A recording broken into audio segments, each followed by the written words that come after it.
सिंधी सतरंगी प्रोग्राम में अवां सभिनी जो स्वागत आहे। साथियों, चवंदा आहिनि न, योग त हू ॾीओ आहे जेको हिकु दफ़ो ॿरंदो आहे त उनजी लौ कॾहिं न घटिजंदी आहे। तव्हां जेतिरो अभ्यास कंदा योग जो त इहा लौ ओतिरी ई उज्जवल थींदी वेंदी आहे। योग खे सिर्फ़ एक्सरसाइज चवणु ग़लति थींदो। योग त उहा प्रक्रिया आहे जंहिंमें दिलि, दिमाग़ ऐं शरीर जे विच में बहितरीन संतुलन बणजंदो आहे। जी हाँ साथियों, अॼु जे विषय ते असां चर्चा करण लाइ हिते अची रहिया आहियूं, उहो आहे योग ऐं महिला सशक्तिकरण। हिन विषय ते चर्चा करण लाइ अॼु असांजे स्टूडियो में मौजूद आहे श्रीमती संगीता लालवानी, जेकी की योग गुरु आहिनि। संगीता जी, तव्हांजो असांजे स्टूडियो में घणो घणो स्वागत आहे। हरिओम। संगीता जी, अॼु असां हिते योग विषय ते चर्चा करण लाइ आया आहियूं ऐं असां ॿई जालू आहियूं ऐं ही सौभाग्य आहे असांजो कि असां हिन विषय ते ॻाल्हाईंदासीं, योग ऐं महिला सशक्तिकरण ते। त सभिनि खां पहिरीं असांखे तव्हां इहो ॿुधायो कि योग छा आहे ऐं इन्हनि जा केतिरा प्रकार आहिनि। योग हूअं त सिधे मायने में मां तव्हांखे ॿुधाईंदमि आत्मा ऐं परमात्मा जो जोड़ आहे। योग जो मुख्य जेको अर्थ आहे उहो आहे कि पंहिंजे अंदरि जेकी शक्तियूं आहिनि हुननि खे पाण खे विकसित करे पूर्ण चैतन्य आत्मा जो साक्षात्कार करणो आहे। मतलब योग हिकु तरह सां आत्मा जो परमात्मा सां मिलन आहे। हाणे योग जा जेके प्रकार आहिनि उहे घणेई तरीक़े जा आहिनि। हिन में पंहिंजो मंत्र योग आहे, लय योग आहे, हठ योग आहे, राज योग आहे। लेकिन पंहिंजे भारत में हठ योग वधीक हलंदो आहे। सुठो, तव्हां ॿुधायो कि योग छा आहे ऐं योग जा केतिरा प्रकार आहिनि। त संगीता जी, हींअर तव्हां ॻाल्हि कई कि असांजे भारत में हठ योग वधीक हलंदो आहे, त ही हठ योग छा आहे ऐं उन में छा थींदो आहे, उहो बि असांखे ॿुधायो। हठ योग में छा थींदो आहे कि असां विभिन्न मुद्राऊं, आसन ऐं प्राणायाम द्वारा शरीर खे बिल्कुलु निर्मल करे, मन खे शांत करे, एकाग्र करे, आसन जो अभ्यास करे पंहिंजी बीमारियुनि खे ठीकु कंदा आहियूं। जीअं ताड़ आसन आहे, धनुरासन आहे, मकर आसन आहे, चक्र आसन आहे। त ही छा आहे, असांजे ॿारनि जी लंबाई में पंहिंजे जेको पाचन तंत्र आहे हुनखे बिल्कुलु ठीकु करण में ॾाढो फ़ाइदा कंदा आहिनि। हिन करे असांजे भारत में हठ योग ॾाढो वधीक हलंदो आहे। संगीता जी, असांखे तव्हां ॻाल्हि ॿुधाई कि हठ योग असांजे भारत में हलंदो आहे ऐं तमामु घणा माण्हू इनखे फॉलो कंदा आहिनि। त एतिरो असां जॾहिं फॉलो कयूं था योग खे, त हाणे असांखे इहो बि ॿुधायो कि योग असांजे शरीर ते, असांजी सिहत ते कहिड़ो प्रभाव थो छॾे। योग सां छा थींदो आहे कि असां हिन में जेके आसन प्राणायाम कंदा आहियूं त असांजे सॼे शरीर में रक्त संचार ॾाढी सुठी तरह सां हलणु लॻंदो आहे। जीअं असां साह खणंदा आहियूं, छॾंदा आहियूं त फेफड़नि में वायु सुठी तरह वेंदी आहे, फेफड़ा मजबूत थींदा आहिनि, हार्ट खे बल मिलंदो आहे। फेफड़नि में जीअं कंहिंखे दमो आहे, श्वास जी बीमारी आहे, एलर्जी आहे, त हुन मां उनखे मुक्ति मिलंदी आहे। त हिन योग जे आसन प्राणायाम जे अभ्यास सां असांजो शरीर जेको आहे उहो सुंदर थो थिए, सुडोल थो थिए, निरोग थो थिए। लेकिन हिन जे लाइ अष्टांग योग ॾाढो ज़रूरी आहे। मतलब अष्टांग योग अपनाए करे ई असां योग जा फ़ाइदा वठी था सघूं। सुठो, तव्हां ॿुधायो कि योग असांजी सिहत ते केतिरो फ़ाइदो थो छॾे ऐं कहिड़ा कहिड़ा आसन असांखे करणा खपनि, इहो बि असां हाणे तव्हां खां ॿुधणु चाहींदासीं, जेको कि तव्हां चयो कि अष्टांग योग हूंदो आहे। त अष्टांग योग छा आहे, उहो असांखे। अष्टांग योग में छा आहे, 8 तरह जा नियम थींदा आहिनि, जीअं यम, नियम, आसन, प्राणायाम, प्रत्याहार, धारणा, ध्यान, समाधि। त हिन में छा आहे, असां हिकु त योग खुद जे लाइ कयूं, लेकिन हिन अष्टांग योग सां समाज जे लाइ ॾाढो सुठो रहंदो। छो कि यम में तव्हां लड़ाई न कंदा, कूड़ न ॻाल्हाईंदा, सत्य ते पंहिंजो जीवन कटंदा, चोरियूं कोन कंदा ऐं जेको बि तव्हांखे मिले थो हुन में संतुष्टि करे पंहिंजो जीवन व्यापन कंदा। ऐं जीअं पंहिंजो उथण जो, वेहण जो, कम ते वञण जो हिकु नियम आहे, त हिन में हिकु नियम थी वेंदो आहे कि असांखे जेको बि परमात्मा ॾिनो आहे हुन में संतुष्ट थियणु, हर ॻाल्हि में भॻवान खे अॻियां रखणु कि जेको थिए थो हुननि जी मर्ज़ी सां हेठियूं थिए। ऐं आसन ऐं प्राणायाम सां असांजे शरीर में रक्त संचार संतुलित थींदो आहे। त जीअं सर्कुलेशन थींदो शरीर में, त असांजो जेको शरीर जो रोम रोम, कण कण, अवयव आहे उहो सॼी बीमारियुनि खे परते करे छॾंदो। ऐं हुन खां पोइ थींदो आहे प्रत्याहार। असां पंहिंजे मन खे, इंद्रियुनि खे अंतर्मुखी कंदा आहियूं। पोइ अंतर्मुखी करे हिक ई शइ ते धारणा लॻाए करे ध्यानु लॻाईंदा आहियूं।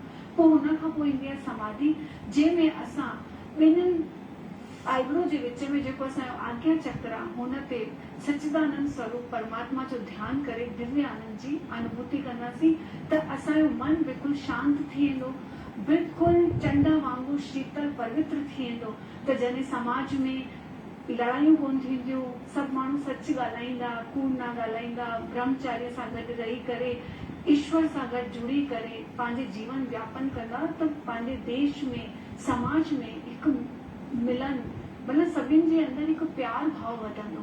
त अष्टांग योग करण सां हर इंसान ख़ुशि रहंदो, संतुष्ट रहंदो ऐं हिक ॿिए में प्यार ई प्यार बांटंदो। सुठो आहे, अष्टांग योग असांखे करणु खपे। ऐं जीअं तव्हां चयो कि अष्टांग योग में जेतिरो बि असां कुझु कयूं था उन सां असांजो माइंड हिकिड़ो ॾिठो वञे त स्पिरिचुअल ठही थो वञे। असां कंहिंसां लड़ाई न कंदासीं, असां डिसिप्लिन में रहंदासीं, नियमनि में रहंदासीं ऐं पंहिंजे कम खे सुठे नमूने असां फोकस करे सघंदासीं। ऐं इन सां असां पंहिंजे घर खे त अॻिते वधाईंदा ई आहियूं, देश ऐं समाज लाइ बि असां ॾाढा अग्रसर थींदा आहियूं। ऐं योग करण सां इहे फ़ाइदा आहिनि सामाजिक स्तर ते जेके असां चई था सघूं। संगीता जी, हाणे मां तव्हां खां इहो बि ॼाणणु चाहींदसि कि योग ज़रिए असां घणी दफ़ा इहो ॿुधो आहे कि असांजी चक्र एक्टिव थींदा आहिनि, त इहे असांखे ॿुधायो कि पहिरीं त चक्र छा थींदा आहिनि ऐं ही योग ज़रिए कीअं था एक्टिव थियनि। इहा त ॾाढी सुठी ॻाल्हि पुछी, छो कि अष्टांग योग सां गॾु चक्रास बि पंहिंजा एक्टिव थियण ज़रूरी आहिनि। पंहिंजे शरीर में 7 चक्रास आहिनि, जंहिंमें मूलाधार चक्र, स्वादिष्टांग चक्र, मणिपुर चक्र, अनाहत चक्र, विशुद्ध चक्र, आज्ञा चक्र ऐं सहस्र चक्र। लेकिन ज़रूरी कोन्हे हिननि चक्रान जे लाइ पाण भक्ति कयूं, साधना कयूं, उपासना कयूं, छो कि सभु ॼणा जेके बि संत आहिनि सभु चवंदा आहिनि कि पाण समाधि में वेंदासीं त चक्रास एक्टिव थी था सघनि। लेकिन हिन योग जे द्वारा सॼो समाज हिन चक्रास खे एक्टिव करे थो सघे। हर चक्रास सां गॾु हिकु आसन कनेक्ट आहे। तव्हां जीअं मूलाधार चक्र आहे हुन सां गॾु व्रज आसन कंदा त मूलाधार चक्र एक्टिव थी वेंदो। हीउ मूलाधार चक्र जेको आहे असांजी रीढ़ जी हड्डीअ जे आधार में स्थित आहे। हुन खां पोइ आहे स्वादिष्टांग चक्र, हुनखे एक्टिव करण लाइ भद्रासन थींदो आहे। उहो करे करे पाण हुन मूलाधार चक्र सां गॾु गॾु संविधान चक्र खे बि एक्टिव कंदासीं। हाणे आहे मणिपुर चक्र। मणिपुर चक्र खे असां धनुरासन सां एक्टिव कंदासीं। हीअं ई पोइ अॻियां वधंदा वेंदासीं। अनाहत चक्र जेको असांजे फेफड़नि जे विच में स्थित आहे, ठीकु हार्ट जे विच में ई हूंदो आहे। हिनखे असां उष्ट्रासन करे एक्टिव कंदासीं। हुन खां पोइ आहे विशुद्ध चक्र जेको असांजे गले जे विच में हूंदो आहे, मतिलबु जेको असांजो कंठ आहे ठीकु हुन जे पुठियां आहे ही। हिन जे लाइ असां सेतुबंद आसन कंदासीं। ऐं पोइ आहे आज्ञा चक्र जेको ॿिन्हिनि आईब्रो जे विच में आहे। हिनखे एक्टिव करण जे लाइ असां कंदासीं शीर्षासन, जंहिंसां सॼो खून जो दौरो हिन जॻह ते अचे ऐं सॼे शरीर में ब्लड सर्कुलेशन थिए। त आज्ञा चक्र सां गॾु पोइ सहस्र चक्र आहे जेको असांजे तलवो लॻाए करे मथे हूंदो आहे, मतिलबु हिते अंदरि तव्हां टंग जिते रोल कंदा हुते आहे सहस्र चक्र। त सहस्र चक्र खे तव्हां सर्वांग आसन सां एक्टिव करे पंहिंजे हिन सॼे चक्रास खे तव्हां एक्टिव कंदा सिर्फ़ु हिन 6-7 आसन सां, जंहिंसां पंहिंजो शरीर सुंदर थींदो, सुडोल थींदो ऐं असां संसार में रही करे भी बिल्कुल संतुष्ट थी करे जीवन यापन करे सघंदासीं। सुठो तव्हां ॿुधायो कि चक्रास असां कीअं एक्टिव करे सघूं था, कहिड़ा कहिड़ा आसन असांखे चक्र एक्टिव करण में लाइ करणु खपनि। ऐं संगीता जी, मां इहो बि ॿुधाईंदसि, पुछणु चाहींदसि तव्हां खां कि छा जालुनि ऐं मर्दनि लाइ ही छा कॉमन एक्टिविटी आहे चक्रास खे एक्टिव करण जी? ॾिसो, योग में हिकु ई सभिनि खां बढ़िया रूल आहे, सभु कुझु सम आहे। कुछ शयूं आहिनि जंहिंमें सावधानी बरतनी पवंदी आहे। कुछ आसन अहिड़ा आहिनि जेके पुरुष करे था सघनि, जालूं नथियूं करे सघनि, लेकिन कॉमन आहे। वधीक हेतिरी गाइडलाइन कोन्हे। जीअं हिन असांजे समाज में महिलाऊं आहिनि जेकी दोहरा कम वेठियूं करनि, ॿाहिरि बि कम वेठियूं करनि, घर बि वेठियूं कमु करनि। हुन अलावा परिवार जी ज़िम्मेदारी ऐं जीअं जीअं हुननि जी उमिरि वधे थी हूअं हूअं हुननि जा हार्मोन्स चेंज था थियनि। जीअं PCOS, PCOD, मेनोपास, घणी अहिड़ी बीमारियूं आहिनि जंहिंमें उहे चिड़चिड़ियूं वेठियूं थियनि। केॾी महिल घर मां सपोर्ट मिले थो, ॿाहिरि जिते वञनि थियूं हुते बि कम जो प्रेशर आहे। त अहिड़ी स्थिति में असां महिलाउनि खे योग कराए करे उन्हनि खे भावनात्मक सपोर्ट ॾेई करे उन्हनि खे शारीरिक ऐं सामाजिक संतुलन विहारे करे समाज में हिकु नयो परिवर्तन था लाइणु चाहियूं। मतिलबु मायुनि जे लाइ, जालुनि जे लाइ योग हिकु तरह सां वरदान आहे। सुठो तव्हां ॿुधायो कि जालुनि जे लाइ योग वरदान आहे। ऐं अॼु असां हिकु ॿई ज़ालूं वेठा आहियूं ऐं मूंखे बि हिकिड़ी पर्सनल फीलिंग आहे कि उम्र जे हिन पड़ाव में जेॾी महिल ज़ालुनि खे घणेई बदिलाव पंहिंजे शरीर में ॾिसण लाइ मिलंदा आहिनि, हार्मोनल चेंजिस ॾिसण लाइ मिलंदा आहिनि। ऐं हीअ तव्हां चयो जेको चिड़चिड़ोपन थींदो आहे, एक्टिव माण्हू बि थोरो ढिलो पइजी वेंदो आहे। त इन में असांखे ज़ालुनि खे कहिड़ा कहिड़ा योग करणा खपनि पंहिंजो पाण खे ख़ुशनुमा ऐं सेहतमंद ठाहिण लाइ? ॾिसो, महिलाउनि जे लाइ, ज़ालुनि जे लाइ सभिनि खां इम्पोर्टेंट आहे प्राणायाम। जेतिरो पाण साह ते कमु कंदासीं, साह सुठी लंबो खणी करे छॾंदासीं त होतिरी ऑक्सीजन असांजे अंदरि वेंदी। जेतिरी ऑक्सीजन असांजे अंदरि वेंदी त असांजा जेके ऑर्गन्स आहिनि, यकृत, लीवर, पलीहा, अग्नाशय, अमाशय, पित्ताशय, बड़ी आहे, छोटी आहे, जेतिरा बि अंग आहिनि हुननि सभिनि खे हिकु तरह सां शुद्ध वायु मिलंदी। त हिकु त मन प्रसन्न थी वेंदो, सॼा हैप्पी हार्मोन एक्टिव थी वेंदा। हाणे प्राणायाम खां पोइ पाण ईंदासीं आसन ते। आसन में हीअं आहे कि जीअं ज़ालूं हर वक़्तु बीह करे कमु थियूं करनि, त सेतुबंद आसन हुननि जे कमर खे, पेट खे आराम ॾींदो। ताड़ आसन कंदियूं त हुननि जी सॼी बॉडी जी स्ट्रेचिंग थींदी। ताड़ आसन में छा सॼी बॉडी खे खिचाव मिलंदो आहे। त हिकु दफ़ो खीचे करे पाण छॾंदासीं त ऑटोमेटिकली असांजी बॉडी जी सुस्ती ख़तम थी वेंदी। त ताड़ आसन थी वियो, सेतुबंद आसन थी वियो, पंहिंजो पाद स्पता आसन थी वियो, अंगुष्ठा स्पर्शना आसना थी वियो। त इहे कुझु आसन आहिनि उहे नॉर्मल डेली रूटीन में सुबुह शाम जो करे पाण खे एक्टिव करे थी सघनि। लेकिन हिन जे लाइ परिवार ऐं समाज खे हुननि खे सपोर्ट करणो पवंदो। सुठो तव्हां ॿुधायो ज़ालुनि लाइ कि असांखे कहिड़ा कहिड़ा आसन करणा खपनि। पर मां त संगीता जी इहो बि चवंदसि कि जेॾी महिल ज़ाल कोई कमु कंदी आहे ऐं उहा तमामु घणो थकिजी पवंदी आहे त उहा पंहिंजे लाइ टाइम कोन कढंदी आहे। त अहिड़ा कहिड़ा व्यायाम आहिनि, जीअं कंहिंखे सर्वाइकल आहे, थायराइड आहे, स्पॉन्डिलाइटिस आहे, त अहिड़ा कहिड़ा स्थूल ऐं सूक्ष्म व्यायाम आहिनि जेके ज़ालूं बीठे कमु करण खां पोइ थकिजी पवनि थियूं त उहे कनि ऐं उहे सेहतमंद रहनि? हीअ ॻाल्हि तव्हां ॾाढी सुठी चई। जेके असांजी जेके ॾाॾियूं आहिनि, ससूं आहिनि, जेके हली नथियूं सघनि, त उहे बि इहे सूक्ष्म आसन करे पाण खे वेठे वेठे स्वस्थ करे थियूं सघनि। छोकी जेके पंहिंजा हथ आहिनि हिननि में ॾाढी पावर आहे। जीअं तव्हां इहे पॉइंट कंदा त पंहिंजा जेके तत्व आहिनि, ग्रह आहिनि, चक्रास, अगरि इहे तव्हां 2 मिंट रोज़ कयो था, हिन में हिकु पैटर्न इहो बि आहे, 2 मिंट ही, 2 मिंट ही, 2 मिंट ही।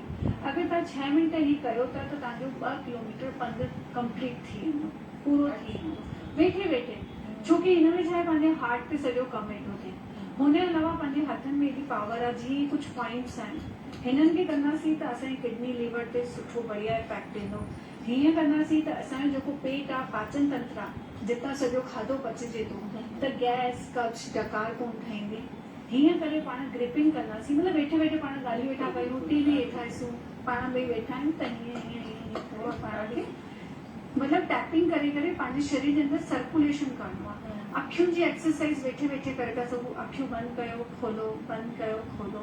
अखियूं जो जेको पंहिंजो आई बॉल आहे हिनखे लेफ्ट राइट कयो, अप डाउन कयो। कंधनि जी एक्सरसाइज वेठे वेठे क्लॉकवाइज, एंटी क्लॉकवाइज। गर्दन में जीअं तव्हां सर्वाइकल जो ॿुधायो त धीरे धीरे लंबो साह खणो, खाॿे पासे वञो ऐं साह छॾो, वरी अचो, वरी सिधे पासे अचो, साह छॾो। हीअं तव्हां गर्दन जी, अखियुनि जी, शोल्डर जी, हथ सिधा कया, वेठे वेठे घुमाया। हीअं पेरनि जे पंजनि खे टाइट कयोसीं, वरी हेठि कयोसीं, घुटना हथ रखी टाइट कयासीं, वरी छॾियासीं। मतिलबु मेन छा आहे, योग जो पर्पस छा आहे, रक्त संचार खे संतुलित करणु। पंहिंजा हेॾो वॾो लंबो हिकु तरह सां जोड़ आहे, हिकु अंदरि मशीन आहे, 72 करोड़ 72 लख 10,210 करोड़ नाड़ियूं आहिनि अंदरि।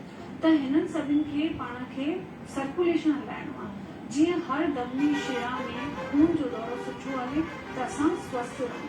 त छा आहे, जेके असांजी वॾियूं ज़ालूं आहिनि, पाण ख़ुदि आहियूं, केॾी महिल पंहिंजो बि मूड ठीकु कोन्हे त पाण ई नंढी नंढियूं सूक्ष्म शयूं करे, हथनि पेरनि खे थोरो थोरो हिलाए करे स्वस्थ करे था सघूं। सुठो सुठो तव्हां ॿुधायो कि हथनि पेरनि खे जॾहिं असां थोरो थोरो हिलाईंदासीं त असांजी जेके बि धमनियूं आहिनि उहे चलायमान रहंदियूं ऐं रक्त जो जेको प्रवाह आहे हर हिकु धमनी जे कोने कोने में पहुचंदो ऐं असां पंहिंजो पाण खे एक्टिव महसूसु कंदासीं। त संगीता जी, मां इहो बि तव्हां खां ॼाणणु चाहींदसि कि जेॾी महिल असांखे को स्ट्रेस थो थिए या कहिड़ो तनाव में असां भारीपन था महसूसु कयूं त ओॾी महिल बि छा योग कारगर आहे कि योग कयूं ऐं असां हुन सां दूर थी सघूं स्ट्रेस सां? 100% इहा तव्हां ॾाढी सुठी ॻाल्हि पुछी, छोकी स्ट्रेस ऐं तनाव में योग ॾाढो महत्वपूर्ण आहे। हिन में छा आहे, असांखे प्रेजेंट में जीअणो हूंदो आहे। योग चए थो जेको अॼु आहे उहो ई सभु कुझु आहे, पुठियां छा थियो अॻियां छा थींदो हिन में पाण खे ध्यानु न लॻाइणो आहे। असांजो स्ट्रेस तनाव छाजो आहे, हिन जो या अलाए हाणे छा थींदो, ॿारनि जी टेंशन, नौकिरी जी टेंशन, घर जे कम जूं टेंशन, बीमारियुनि जी टेंशन, त हिन में योग असांखे बिल्कुलु मजबूत थो करे। जेको बि ईंदो हुनजो सामनो कंदासीं, चुनौती सां लड़ंदासीं, छो की असांखे हर ॻाल्हि में ग्रेटिट्यूड करणो आहे। ब्रह्मांड जी सॼियूं शक्तियूं असां सां गॾु आहिनि, असां जेको सोचंदासीं उहो ई थींदो। त हुन पावर खे जेका असांखे भॻवान अंदरां शक्ति ॾिनी आहे, हुनखे पंहिंजे कॉन्फिडेंस सां, विल पावर सां ॿाहिरि कढी करे पंहिंजे जीवन जी सेल्फ रेस्पॉन्सिबिलिटी खणणी आहे। हर वक़्तु चेहरे खे मुस्कुराहट में रखणो आहे, छो की हर वक़्त सां गॾु शइ घटिजंदी वेंदी आहे। जीअं वॾा चवंदा आहिनि ये वक़्त बि गुज़र जाएगा, त समय सां गॾु हर शइ पाण ई सेट थी वेंदी आहे। त स्ट्रेस ऐं तनाव जे लाइ योग ॾाढो कारगर आहे। तव्हांखे बसि अॼु जे में जीअणो आहे। जीअं अॼु पाण गॾु वेठा आहियूं त हिन पल खे पाण जियूं वेठा। बिल्कुलु बिल्कुलु अॼु में जीअणो आहे ऐं जेको वक़्तु असांखे मिलियो आहे उन में ख़ुशि रहणो आहे। ऐं ही पल बि बदिलजण वारो आहे। हिकु समान वक़्तु कॾहिं न रहंदो आहे। सुख खां पोइ दुख ईंदो आहे ऐं दुख खां पोइ सुख ईंदो आहे। हिननि सभिनी ॻाल्हियुनि खे अगरि असां ध्यानु में रखूं था ऐं प्रकृति जे सानिध्य में वेही करे योग कयूं था त असां पंहिंजो तनाव बि दूरि करे था सघूं। ऐं हिकु तव्हां मूंखे इहा बि ॻाल्हि ॿुधाई कि पंहिंजे चहिरे जी सुंदरता खे असां योग ज़रिए वधाए था सघूं। हींअर तव्हां ॻाल्हि कई त उहो फेशियल योगा उनखे चइबो आहे। अॼुकल्ह ॾाढो चलन में आहे त उहो फेशियल योगा छा आहे ऐं असां ज़ालूं हुनखे ख़ासि करे पंहिंजे लाइ कीअं था करे सघूं। न ॾाढो बढ़िया, छोकी फेस योगा ॾाढी सुठी आहे। हिन में छा आहे, जेके असांजी ज़ालूं आहिनि हुननि जो कॉन्फिडेंस वधी थो वञे। जीअं कपिड़े पाए करे सुंदरता ईंदी आहे, हूअं ई चेहरे में अगरि सुंदरता हूंदी त कपिड़ो एॾो वैल्यूबल कोन रहंदो। छोकी असांजे चेहरे में एॾो तेज ओजस हुजणु खपिजे कि परतां खां ई माण्हू असांखे ॾिसी करे ख़ुशि थी वञे, मुस्कुराहट अची वञे। त फेस योगा में छा थींदो आहे कि असांजो जेको चेहरो आहे ही आकाश तत्व आहे। आकाश तत्व मतिलबु आकाश हिकु इंद्रधनुष जो रूप आहे। त असांजे चेहरे में बि आकाश जा सॼा आहिनि। जीअं असां गुस्सो थींदा आहियूं त थोरो सो असांजो कलर ॻाढ़ो थी वेंदो आहे, थोरी सी टेंशन ईंदी आहे त थोरा कारा सा थी वेंदा आहिनि, ऐं थोरो सो जीअं ई थोरो सो ख़ुशि हूंदा आहियूं त बिल्कुलु जॾहिं अरे वाह तूं त बिल्कुलु ॾाढी मस्तु गुलाबी गुलाबी वेठी लॻी। त पाण खे हिन फेस योगा जे द्वारा पंहिंजे चेहरे ते चमक आणणी आहे। त हुन सां छा आहे, असांजी इंद्रियूं अखि, नक, कन, पंहिंजी जीवा, पंहिंजी जेका स्किन आहे इहा एक्टिव थींदी। त हिन में कुझु हिकु अधु एक्सरसाइज़ आहियां जेको मां ॿुधायां थी। हिन में हिकु सुठी एक्सरसाइज़ आहे। जीअं असां पंहिंजे शरीर जी पूरी स्ट्रेचिंग कंदा आहियूं, जीअं मां तव्हांखे ताड़ आसन ॿुधायो कि पूरी स्ट्रेचिंग थींदी आहे। चेहरे में छा आहे कि 4 वर्ड पाण खे चवणा आहिनि जेके हर माण्हू, ॿार, नंढो वॾो सभु करे था सघनि। मां तव्हांखे ॿुधायां थी।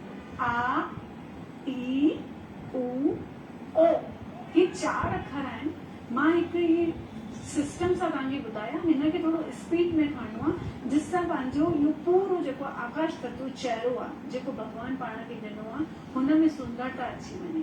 आ, ई, उ, ओ। हुन जे अलावा पंहिंजी जेका इहा टंग आहे इहा ॾाढी इम्पॉर्टेंट आहे। इहा असांजे ब्रेन खे एक्टिव कंदी आहे। जीअं थोरी देरि पहिरीं तव्हां मूंखां पुछो स्ट्रेस ऐं तनाव, त हिन टंग खे यूज़ करे असांजी जेके ज़ालूं आहिनि पंहिंजे स्ट्रेस तनाव खे दूर करे, जेका याददाश्त जी बीमारी आहे बार बार रुलझण जी, हुनखे ठीकु करे थियूं सघनि। टंग खे घुमाइणो आहे 10 दफ़ा सिधो, 10 दफ़ा उल्टो। मथे वञी करे काउंटिंग करणी आहे। जीअं पंहिंजी जेका डबल चिन आहे उहा बि घटि थी वञे, चेहरे जी शेप अची वञे। जीअं तव्हां मथे मुंहुं करे काउंटिंग चईंदा 30 खां वठी 1 ताईं। हिन सां तव्हांजो चेहरो बिल्कुलु पतलो रहंदो। ऐं हुन जे अलावा जेका बि स्किन में प्रॉब्लम आहे, जीअं जायूं आहिनि, झुरियूं आहिनि, कंहिंखे डार्क सर्कल्स आहिनि, त उहे इन फेस योगा जी एक्सरसाइज सां ठीकु थी वेंदा आहिनि। जीअं फेस ठीकु थींदो त ऑटोमेटिकली कॉन्फिडेंस अची वेंदो, पाण ख़ुदि खे बि वणंदासीं ऐं ॿियनि खे बि बढ़ाईंदासीं। बिल्कुलु सुठो आहे त सभिनि खां पहिरीं त मां इहो ई चवंदसि कि अॼु खां ई असां वेठे वेठे इहे फेशियल योगा ज़रूरु करे था सघूं, जंहिंसां कि हिकिड़ो इहे चवंदा आहिनि न कि भई योग खे भारीपन सम्झंदा आहिनि कि भई कोई ख़ासि टाइम कढणो पवंदो असांखे, पर ही जेके स्थूल ऐं सूक्ष्म व्यायाम आहिनि इहे असां किथे बि कंहिं महिल बि वेठे वेठे करे था सघूं। ऐं फेशियल योगा त ख़ासि करे असांखे करणो खपे, जंहिंसां असांजी ॿाहिरी सुंदरता त वधंदी ऐं कॉन्फिडेंस वधंदो त अंदरी सुंदरता बि पाण ई वधंदी। ओम जो उच्चारण असां तव्हां खां पुछणु चाहींदासीं कि ओम जे उच्चारण जा छा फ़ाइदा आहिनि? ॾिसो, ओम जेको आहे शब्द उहो आहे आत्मा जो परमात्मा सां मिलण। ओम हिकु बीज मंत्र आहे, हर मंत्र जो उच्चारण हिन सां ई थींदो आहे। त ओम जो जॾहिं पाण उच्चारण कंदा आहियूं त इहा पवित्र जेका आवाज़ आहे इहा असांजे शरीर ते सकारात्मक पॉजिटिव वाइब्रेशन ॾींदी आहे। असांजे शरीर में बिल्कुलु हेॾो बढ़िया परिवर्तन ईंदो आहे कि असांखे चारो तरफ़ शांती ई शांती नज़र ईंदी आहे। त ओम जा तव्हां जेके असांखे फ़ाइदा ॿुधाया, ऐं ओम सां गॾु गॾु तव्हां जेॾी महिल फेशियल योगा जी ॻाल्हि कयो पिया त फेशियल योगा में तव्हां ॿुधायो असांखे कि असांजो वायु जेको तत्व आहे उहो एक्टिव थो थिए। त तत्वनि जो बि हिकु सुवाल अचे थो कि असांजे तत्व कहिड़ा कहिड़ा आहिनि?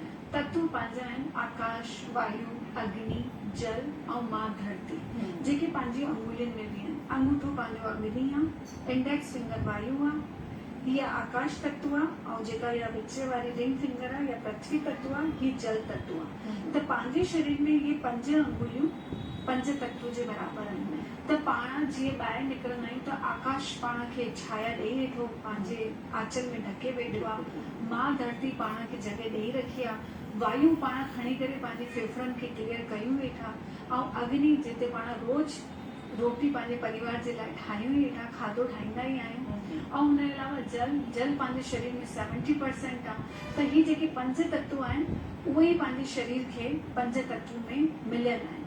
त ही 5 तत्व हेॾा इम्पोर्टेंट आहिनि कि अगरि समाज में सभु ॼणा हिन 5 तत्व जो वैल्यू सम्झणु लॻंदा, जीअं किथे पाणी हारिजे वेठो त हुनखे रोकणु, मां धरती खे केरु कष्ट वेठो पहुचाए त हुनखे सम्झाइणु, जल सां गॾु गॾु जेका पंहिंजी वायु वेठी हले हुनजे लाइ पेड़ लॻाइण। जीअं सुठी शुद्ध वायु ईंदी त पाण सभु स्वस्थ रहंदासीं, पाण सां गॾु समाज स्वस्थ रहंदो, देश जो विकास थींदो। ऐं आकाश में जॾहिं शुद्ध वायु हूंदी, हरियाली हूंदी त ऑटोमेटिकली ब्रह्मांड परमात्मा पाण सभिनि खे सुठी ब्लेसिंग ॾींदो ऐं सॼियूं ख़ुशियूं ख़ुदि पाण वटि हली करे ईंदियूं। सुठियूं ॻाल्हियूं असां अॼु तव्हां सां वंडे रहिया आहियूं ऐं तमामु एनर्जी वारी ॻाल्हियूं असां ॿुधी रहिया आहियूं कि कीअं असांखे पंहिंजे 5 तत्वनि जो बि समाज जी बहितरी लाइ संभाल असांखे ख़ुदि ई करणी आहे। इन में फ़र्क़ु कोन्हे कि केर बि करे, जालू करनि, मर्द करनि, ॿार करे या बुज़ुर्ग करे, ऐं गॾोगॾु योग बि करिणो आहे। संगीता जी, थोरे में मां तव्हां खां इहो ॿुधणु चाहींदसि कि योग सां गॾु गॾु छा असांखे पंहिंजे खाधे पीते जो बि ध्यानु ॾियणु खपे? हा, खाधो पीतो त आहे। हिन में छा हिकु सिस्टम आहे, खाइण पीअण जी कोई मनाही कोन्हे, छोकी पाण हिन संसार में आया आहियूं त ॾिसो आत्मा परमात्मा जो मिलन आहे। अगरि असां आत्मा खे बार बार दुखाईंदासीं त पोइ हर वक़्तु असांजी आत्मा भटकंदी रहंदी। त हिन में छा आहे, जेको बि खाओ लिमिट में खाओ, खाइण जी मनाही कोन्हे। जीअं हिन मोटापो ॾाढी वॾी बीमारी वेठी हले त हुन में तव्हां मिठे जो चांवर थिया, आलू थिया, बेकरी आइटम थिया, ही खाओ, लेकिन शाम खां पहिरीं, मतिलबु 4 बजे खां पहिरीं थोरो थोरो क्वांटिटी, भरे भरे कोन खाइणो आहे। ऐं खाइण खां पोइ हुन जे अकॉर्डिंग तव्हां योग करे, आसन करे, प्राणायाम करे हुन कैलोरीज़ खे बर्न कयो त हिकु संतुलित जीवन अची वेंदो। अगरि पाण हर शइ में नाना कंदासीं त शरीर पोइ हुन जे हिसाब सां ढलिजी वेंदो। पोइ वरी कॾहिं खाईंदासीं त पंहिंजो शरीर हुनखे हजम कोन करे सघंदो। त पाण खे खाइणो सभु कुझु आहे, जेतिरो थी सघे खाऊं त लिमिट में खाऊं ऐं हेल्दी खाइण जी कोशिशि कंदासीं। त हिन करे खाधे सां गॾु गॾु योग जा आसन प्राणायाम करे पाण ख़ुदि खे स्वस्थ करे था सघूं। मतिलबु जीवन पाण खे अनमोल आहे। जीवन जेका मनुष्य योनि मिली आहे, हिन खे पाण खे समझदारी सां, सद्बुद्धि विवेक सां गॾु मैनेज करे करे हिन सॼी शयुनि खे अटेंड बि करणो आहे ऐं योग सां पाण खे सुंदर, सुडोल ऐं निरोग ठाहिणो आहे। सुठो जीवन असां सभिनि खे मिलियो आहे त असांखे योग ज़रिए इनखे अञा बि अति सुंदर जेको चइबो आहे न उहो ठाहिणो आहे।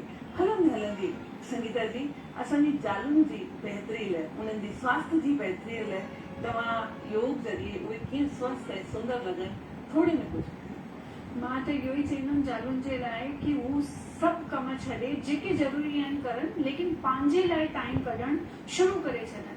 छोकी हाणे समय आहे कि जालू ऐं पुरुष ॿई गॾु वेठा कमु करनि, त जालुनि जो माइंड अगरि सेट हूंदो त परिवार बि सुठो हलंदो, समाज में बि उन्हनि खे जॻह मिलंदी। छोकी समाज में जेके असांजी महिला नेताऊं आहिनि, शिक्षकूं आहिनि, अगरि हुननि खे सुठो माहौल मिलंदो, सामाजिक शारीरिक उन्हनि खे सपोर्ट मिलंदो, त हू ॾाढो सुठो परिवर्तन समाज में आणंदियूं। त मुंहिंजी त इहा ई राय आहे कि वो पंहिंजे लाइ पाण खे प्यार कंदे हुए, परिवार खे ध्यान में रखंदे हुए घटि में घटि 45 मिनट पंहिंजे शरीर खे ॾे, चाहे आसन करे, चाहे प्राणायाम करे, चाहे वॉक करे, चाहे सूक्ष्म आसन करे, चाहे फेस योगा करे, पर 45 मिनट पाण सां गॾु थोरो सो टाइम कढे त हुनखे छा हिम्मत मिलंदी, साहस मिलंदो, बल मिलंदो, त उहा समाज में हिकु नया परिवर्तन खणंदी। छोकी अॼु समाज में उहो भेदभाव ख़तम थी चुको आहे। अॼु महिला पुरुष सभु गॾु वेठा आहिनि।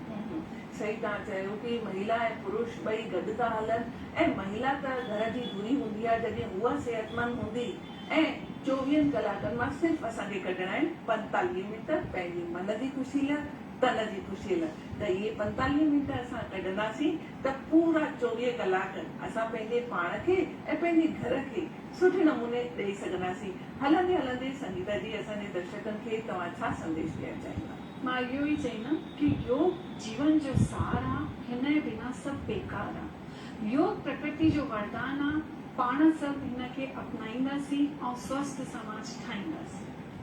सुठो संदेश संगीता जी तव्हां असांखे ॾिनो, ऐं मां सम्झां थी कि अॼु जी जेकी असांजी चर्चा आहे उन सां जेतिरी एनर्जी असां ॿिन्ही में भरिजी वई आहे, असांजी ज़ालुनि में बि उनखां डबल भरिजी वेंदी ही प्रोग्राम ॾिसण खां पोइ।